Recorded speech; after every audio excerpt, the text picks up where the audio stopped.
الحمد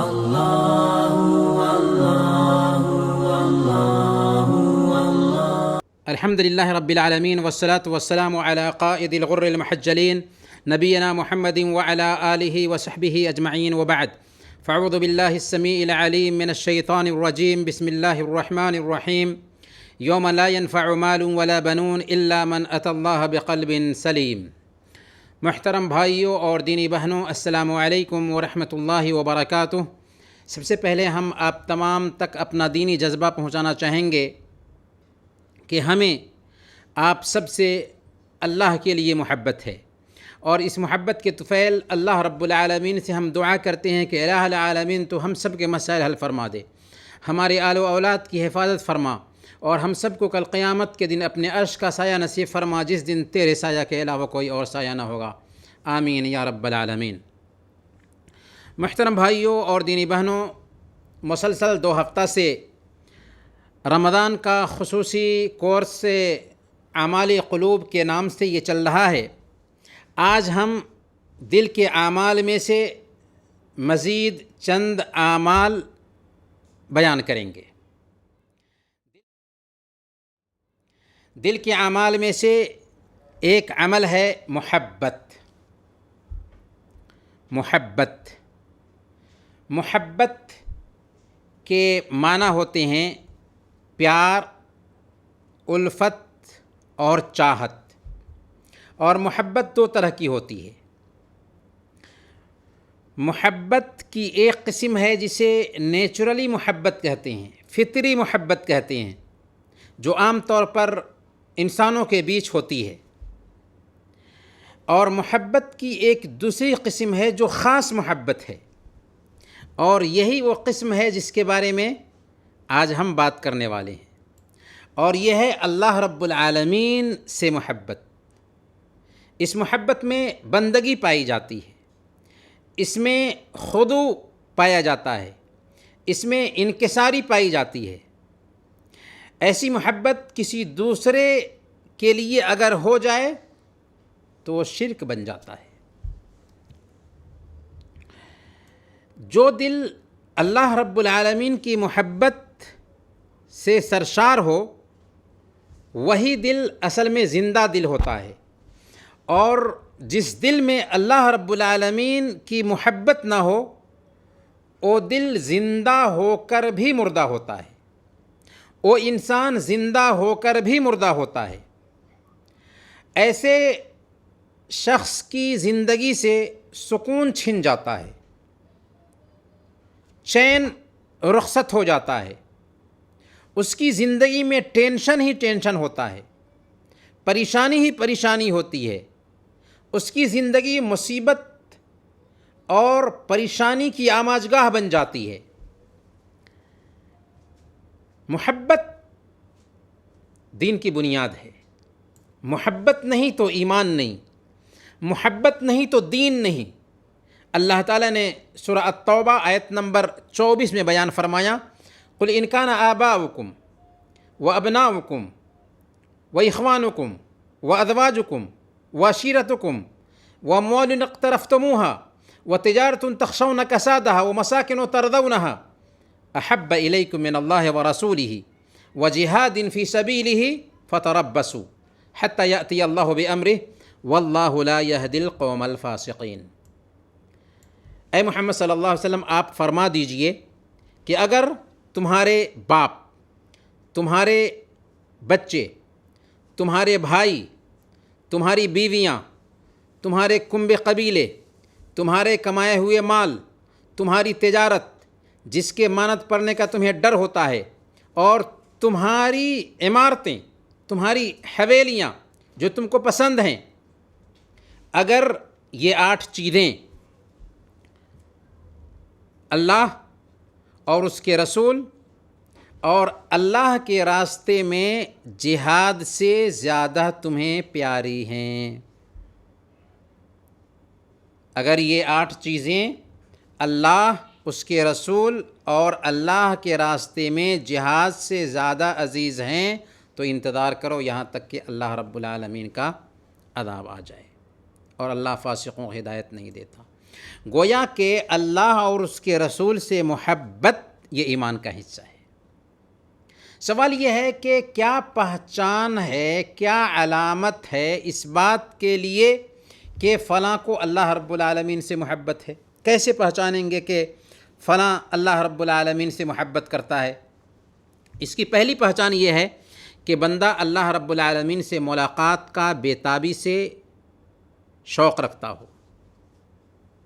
صحیح بخاری کی روایت ہے، اللہ کے نبی صلی اللہ علیہ وسلم نے ارشاد فرمایا، من احب لقاء اللہ احب اللہ لقاءہ ومن کرہ لقاء اللہ کرہ اللہ لقاءہ، کہ جس شخص کے دل میں اللہ تعالیٰ سے ملنے کی خواہش ہوتی ہے، اللہ بھی اس سے ملنے کا خواہش مند ہوتا ہے، اور جس شخص کے دل میں اللہ تعالیٰ سے ملنے کی چاہت نہیں ہوتی، اللہ تعالیٰ بھی اس سے ملنے کے لیے ناپسندیدگی ظاہر فرماتا ہے۔ اس کا مطلب یہ نہیں ہے کہ ایک انسان موت کی تمنا کرے، قطعاً نہیں۔ ہاں، اگر موت آتی ہے تو رضامندی سے اس موت کا استقبال کرے، کیونکہ وہ اپنے رب کے پاس جا رہا ہے۔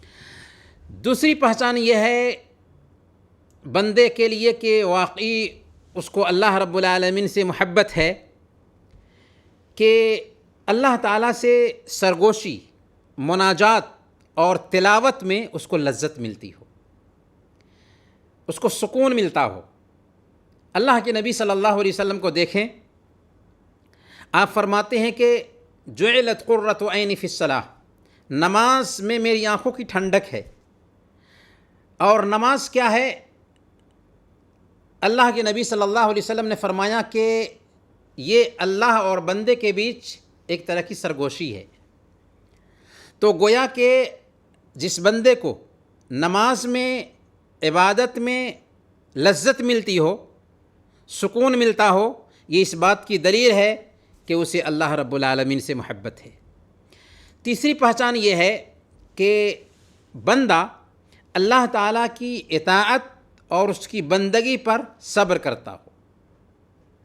جو انسان اللہ کی عبادت کو بوجھ سمجھ کر کے انجام دیتا ہو، عبادت میں اسے خوشی کا احساس نہ ہوتا ہو، اور وہ بندہ جو اللہ رب العالمین کی عبادت میں لذت محسوس کرتا ہو، دونوں میں آسمان اور زمین کا فرق ہے۔ اللہ سے محبت کی علامت ہے کہ بندہ اللہ کی عبادت میں صبر کرے۔ ہاں، کچھ لوگوں کو عبادت کی ادائیگی میں پریشانی ہوتی ہے۔ جب عبادت کا شروع کا مرحلہ ہوتا ہے تو بندے کو عبادت میں پریشانی ہوتی ہے، لیکن جب وہ عبادت میں لگا رہتا ہے تو ایک مرحلہ ایسا آتا ہے کہ اس کو عبادت میں لذت ملنے لگتی ہے، عبادت کی اسے چاشنی ملنے لگتی ہے۔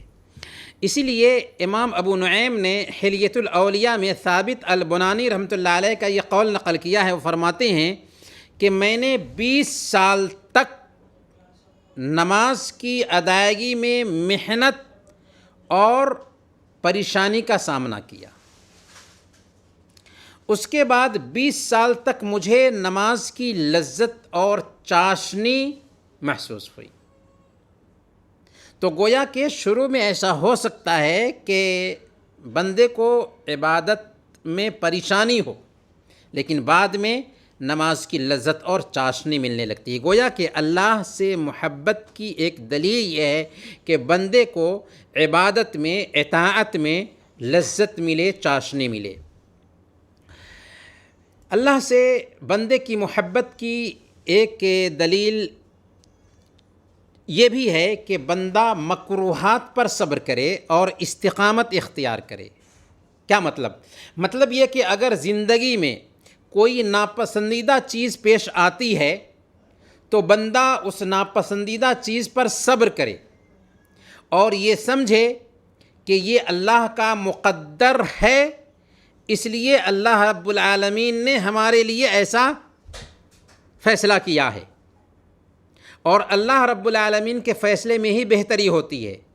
جب اس انداز میں ایک بندہ سوچے گا تو عجیب طریقے سے اللہ رب العالمین سے اس کو اطمینان ہوگا اور اس کے فیصلے پر اسے یقین ہوگا، کیونکہ اللہ کے نبی صلی اللہ علیہ وسلم نے فرمایا کہ اذا اراد اللہ بعبدہ الخیر یصب منہ، اللہ تعالیٰ کسی بندے کے ساتھ بھلائی کا معاملہ کرنا چاہتا ہے تو اس کو کسی تکلیف اور پریشانی سے دوچار کر دیتا ہے۔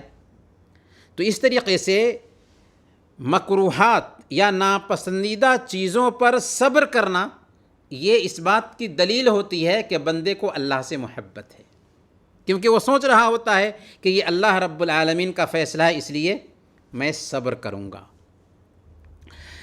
بندے کی اللہ رب العالمین سے محبت کی پانچویں پہچان یہ ہے کہ بندہ اللہ کے ذکر کا پابند ہو، اللہ کے ذکر سے اپنی زبان کو تر رکھے۔ مالک بن دینار رحمۃ اللہ علیہ کہتے ہیں اللہ سے محبت کی پہچان یہ ہے کہ بندہ اس کے ذکر پر ہمیشگی برتے، کیونکہ جو شخص جس سے محبت کرتا ہے اس کا ذکر اس کی زبان پر جاری رہتا ہے۔ ظاہر سی بات ہے کہ ایک انسان جس سے محبت کرے گا اس کا ذکر کرتا رہے گا، تو اگر ایک بندے کو اللہ سے محبت ہے تو اس کی دلیل یہ ہے کہ اس کی زبان پر اللہ کا ذکر ہمیشہ جاری رہے۔ بندے کی اللہ سے محبت کی چھٹی پہچان یہ ہے کہ بندہ اللہ تعالیٰ کی حرمات کو پامال ہوتا دیکھے تو اس کی غیرت جاگ اٹھے۔ بندے کی اللہ سے محبت کی ساتویں پہچان یہ ہے کہ بندہ اللہ کے کلام سے، اللہ کے قرآن سے محبت کرتا ہو، کیونکہ جو جس سے محبت کرتا ہے وہ اس کی باتوں کا حوالہ دیتا ہے، وہ اس کو سننا چاہتا ہے، وہ اس کی بات کو پڑھنا چاہتا ہے۔ تو اللہ رب العالمین کا کلام اگر ہمارے بیچ پایا جا رہا ہے تو اللہ سے محبت کی دلیل یہ ہوگی کہ ایک بندہ قرآن کریم سے تعلق بنایا ہوا ہو، قرآن کریم سے محبت کرتا ہو، قرآن کریم کو پڑھتا ہو، قرآن کریم پہ غور و فکر کرتا ہو۔ حضرت ابن مسعود رضی اللہ تعالیٰ عنہ بیان کرتے ہیں کہ جو آدمی اس بات کی جانچ کرنا چاہتا ہے کہ وہ اللہ سے محبت کرتا ہے یا نہیں کرتا ہے تو اسے چاہیے کہ وہ خود کو قرآن کی کسوٹی پر تول کر دیکھے۔ اگر اس کا نفس قرآن کی محبت سے سرشار ہے، یعنی اگر اس کے دل میں قرآن کی محبت پائی جاتی ہے، اگر وہ قرآن کریم سے لگاؤ رکھتا ہے تو سمجھ لو کہ اللہ کی محبت میں وہ سچا ہے، کیونکہ قرآن اللہ کا کلام ہے۔ بندے کی اللہ تعالیٰ سے محبت کی آٹھویں پہچان یہ ہے کہ بندہ شریعت کی تابعداری کرتا ہو، شریعت کے مطابق زندگی گزارتا ہو، کیونکہ اللہ فرماتا ہے سورہ آل عمران آیت نمبر 31، قل ان کنتم تحبون اللہ فاتبعونی یحببکم اللہ۔ اے محمد صلی اللہ علیہ وسلم آپ فرما دیجئے کہ اگر تمہیں اللہ سے محبت ہے تو میری تابعداری کرو، اللہ تم سے محبت کرے گا۔ گویا کہ اللہ سے محبت کی پہچان یہ ہے کہ شریعت کی تابعداری کی جائے۔ اب سوال یہ ہے کہ ہم اللہ رب العالمین کی محبت کیسے حاصل کریں؟ تو سرسری طور پر ہم جاننا چاہیں گے کہ کچھ کام ہیں جنہیں اگر ہم نے اپنی زندگی میں برتا تو ہمیں اللہ رب العالمین کی محبت ملے گی، اللہ رب العالمین کی محبت نصیب ہوگی۔ اللہ رب العالمین کی محبت حاصل کرنے کے لیے سب سے پہلا کام یہ ہے کہ ہم قرآن کریم کی تلاوت کریں، قرآن کریم پر تدبر کریں، قرآن کریم پہ غور کریں، قرآن کریم کو اپنے گلے کا ہار بنا لیں۔ اس سے اللہ رب العالمین کی محبت ملے گی۔ اور دوسرے نمبر پر اللہ تعالیٰ کی اطاعت کے کام کریں، اللہ نے جن کاموں کا حکم دیا ہے انہیں بجا لائیں اور اس کی مخالفت سے بچیں، اللہ نے جن کاموں سے روک دیا ہے ان سے اپنے آپ کو روک لیں۔ اس سے ہمیں اللہ رب العالمین کی محبت ملے گی۔ ظاہر ہے کہ جو جس سے محبت کرتا ہے اس کی بات مانتا ہے۔ اگر ہم اللہ رب العالمین سے محبت کرنا چاہتے ہیں تو ہمیں اس کی شریعت کی تابعداری کرنی ہی ہوگی۔ ایک عربی شاعر کہتا ہے تعصی الالہ وانت تظہر حبہ ھذا لعمری فی القیاس بدیع، کہ تم اپنے معبود سے محبت کا دعویٰ کرتے ہو اور پھر اس کی نافرمانی کرتے ہو، یہ تو بہت عجیب بات ہے۔ لو کان حبک صادقا لاطعتہ ان المحب لمن یحب یطیع، اگر تمہاری محبت سچی ہوتی تو اس کی تابعداری کرتے، کیونکہ محبت کرنے والا جس سے محبت کرتا ہے اس کی تابعداری کرتا ہے۔ تیسرے نمبر پر اگر ہم چاہتے ہیں کہ ہمارے اندر اللہ رب العالمین کی محبت آئے تو ہمیں چاہیے کہ فرائض کے علاوہ نوافل کا زیادہ سے زیادہ اہتمام کریں۔ کیوں؟ اس لیے کہ نوافل سے ہمیں اللہ رب العالمین کی محبت حاصل ہوتی ہے۔ صحیح بخاری کی روایت ہے، اللہ کے نبی صلی اللہ علیہ وسلم نے ایک حدیث قدسی میں جو طویل حدیث ہے بیان فرمایا کہ اللہ تعالیٰ فرماتا ہے وَمَا يَزَالُ عَبْدِي يَتَقَرَّبُ إِلَيَّ بِالنَّوَافِلِ حَتَّى أُحِبُّهُ، میرا بندہ نفل نمازوں کے ذریعہ مجھ سے نزدیکی چاہتا رہتا ہے یہاں تک کہ میں اس کو اپنا محبوب بنا لیتا ہوں۔ گویا کہ اگر ہم نفلی نمازوں کا اہتمام کریں گے تو ہمیں اللہ رب العالمین کی محبت حاصل ہوگی۔ خاص کر ایک بندہ اگر رات کے تیسرے پہر میں جگتا ہے، ایسے وقت میں جب کہ اللہ رب العالمین اپنی شان کے مطابق سمائے دنیا پر نزول فرماتا ہے اور اعلان کرتا ہے کہ ہے کوئی بندہ جو مانگے کہ ہم اس کو عطا کریں، ہے کوئی بندہ جو اپنے گناہوں کی معافی چاہے کہ ہم اس کے گناہوں کو معاف فرما دیں، ہے کوئی بندہ جو دعا کرے کہ ہم اس کی دعا قبول کریں، ایسے وقت میں ایک بندہ اگر جگتا ہے اور کچھ نمازیں پڑھتا ہے تو ایسے وقت کی عبادت جبکہ خلوت کی عبادت ہوگی اللہ رب العالمین کو بہت پسند ہے، اور ایسے وقت میں جگ کر کے کچھ نفلی نمازیں پڑھیں گے تو عجیب طریقے سے ہمیں اللہ رب العالمین کی محبت ملے گی۔ اور ابھی تو ہم رمضان کے دنوں سے گزر رہے ہیں اور یہ کام برتنا بہت آسان ہے۔ بس سحری سے آدھا گھنٹہ پہلے بیدار ہو جائیں، کچھ وضو کر لیں اور تنہائی میں کچھ نمازیں پڑھ لیں، عجیب طریقے سے ہمیں اللہ رب العالمین کی محبت حاصل ہوگی۔ پانچویں نمبر پر بندہ اللہ رب العالمین کی نعمتوں کو یاد کرے، عجیب طریقے سے اسے اللہ رب العالمین کی محبت حاصل ہوگی۔ ہم سر سے پیر تک اللہ کی نعمتوں میں ڈوبے ہوئے ہیں یا نہیں؟ اللہ فرماتا ہے وَإِن تَعُدُّوا نِعْمَةَ اللَّهِ لَا تُحْصُوهَا، اگر تم اللہ کی نعمتوں کو شمار کرنا چاہو تو نہیں کر سکتے۔ ذرا سوچئے، اس اللہ نے ہمیں معمولی پانی کے ایک قطرہ سے پیدا کیا، اچھی شکل دی، اور پھر ہمارا جسم ایسا بنایا کہ ایک ایک حصے میں اللہ کا معجزہ ہے۔ اگر ہماری زبان سافٹ نہ ہوتی تو کیا ہم بات کر سکتے تھے؟ کیا ہم اپنے معافی ضمیر کی ادائیگی کر سکتے تھے؟ قطعاً نہیں۔ اگر ہماری انگلیوں میں یہ جوڑ نہ ہوتے اور ہمارے جسم میں 360 جوڑ نہ ہوتے تو ہم کسی کام کے نہ ہوتے، ایک ڈھانچہ ہوتے۔ ایک انسان 1 گھنٹے میں 1000 مرتبہ سانس لیتا ہے، اگر 1 سیکنڈ کے لیے بھی ہوا بند ہو جائے جو فری میں مل رہی ہے تو کیا ہم تڑپ تڑپ کے مر نہیں جائیں گے؟ یہ ساری نعمتیں اللہ رب العالمین نے ہمیں دی ہیں اور فری میں مل رہی ہیں۔ ان نعمتوں پر جب ہم غور کریں گے تو عجیب طریقے سے اللہ رب العالمین کی محبت ہمیں حاصل ہوگی۔